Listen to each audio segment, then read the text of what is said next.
Imagine if you were trying to build a house by just dumping a 5-story tall dump truck worth of bricks into a giant lot without making the effort to neatly organize them. At some point, you wouldn't be able to add another brick without the whole thing collapsing.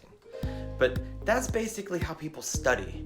We review our textbook and our lecture notes based on weak foundations, and we forget it all a week later, and then we have to cram before the test. I'm here to help you develop study techniques that create a strong foundation where your knowledge actually sticks. You're going to be so efficient that you'll eventually be getting better grades and test scores with less than half of the total amount of study time required. I'm Andrew with Brainscape, an adaptive flashcard study app built on decades of proven cognitive science research into how we learn better. With millions of users, trillions of data points, and thousands of conversations with students all across topics and ages, Brainscape has quite possibly the best bird's eye view into study tactics that actually work. I'm about to tell you 5 key techniques that will change your life, not just by improving your grades, but by giving you half that study time back to devote to your other passions, like finally finishing that novel you're writing. How you coming on that novel you're working on? Huh? Got a big stack of papers there? Got a nice little story you're working on there? A big novel you've been working on for 3 years? But here's the catch with those study tips, and you're gonna hate me. You can't procrastinate. Because if you wait until the last few days before the exam, it's going to take more total work than if you just start early, space out your studies, and follow our specific advice. You might just have to cut out watching all those Friends reruns, but that doesn't matter anyway because you've seen them all. So if you're willing to forego these quick dopamine hits to be better at studying, not just for this test, but for the rest of your life, let's get started. Number 1, learn how to read. Now, before you double check that this video isn't titled 5 Steps to Kill It in Kindergarten, I mean learn how to read proactively. If there's a textbook chapter associated with a class lecture, read it before the lecture as a primer. And even then, scan the whole chapter first and its headlines before you read any of the actual body text. As you read, write down some real questions to ask in the lecture itself, and be thinking about that content in the hours or days after that initial reading. You're reading so much more actively than you would normally. Now, you might be thinking, what are you talking about? Studying comes after the lecture, you nerd, which, first of all, rude.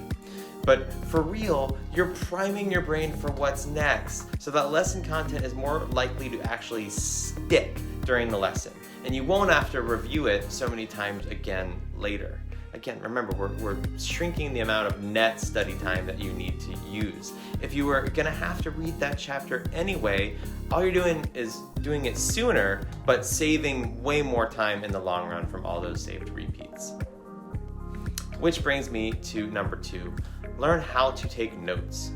A lot of people think that a great note taker is measured by word count or how fast you write, but remember, you're a student and not a court stenographer. Good note taking is more about filling in the gaps that weren't covered in the textbook chapter that you already have. And you'd only know what those gaps were if you'd actually read the book before the lesson. Having some initial knowledge scaffolding will allow you to really listen for what's new in class, and will allow you to more easily identify where the sections are in the outline so you could write the titles in big bold font and leave plenty of space in the section titles where you could fill in more notes later during the lecture or otherwise. This is especially easy to do if you're taking notes on a computer and Google Docs or something, because you can move your notes around. Now, here's the thing you're really gonna hate, but it makes the biggest difference. In the day or 3 after each class, go back through your notes and textbook and clean up your notes or organize them into a more complete outline. Or even better, make flashcards for that material even if your next test isn't for weeks or months. This is so important because you're consolidating that knowledge into its bite-sized pieces when it is still fresh in your head. Between the pre-read, the class lesson, and this flashcard creation, you'll now have set yourself up for so much more easy studying in small, convenient doses over the coming weeks.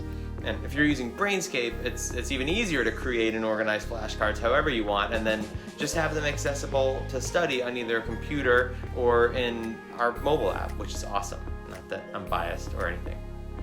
But regardless of how you make your flashcards, I'm serious.